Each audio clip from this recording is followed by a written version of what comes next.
Facility Project pinasigla sa bayan po ng Mangaldaan. Bombo Justin, please come in. Nag-ikot ang Bureau of Soils and Water Management ng Department of Agriculture Region 1 kasamang Municipal Agriculture Office ng Mangaldaan upang magsagawa ng serye ng barangay to barangay orientation tungkol sa pagpapatupad ng composting facility project sa bayan. Pinangunahan ng composite team mula sa PSWM at Municipal Agriculture Office ang pagtuturo at pagtalakay sa proseso ng composting at mga kawani ng Community Affairs Office. Sentro ng aktibidad ang pagpapaliwanag kung paano napoproseso ang biodegradable waste upang maging compost na maaaring gamitin sa mga sakahan, paaralan at community gardens.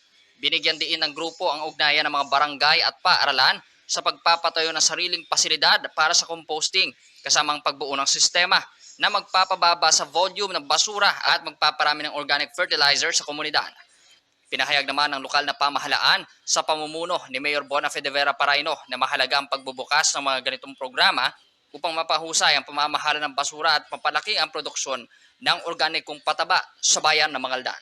Para sa programang Bombo Reports Afternoon Edition, Patrol numero 4. Bombo Justin Ramos nag-uulat.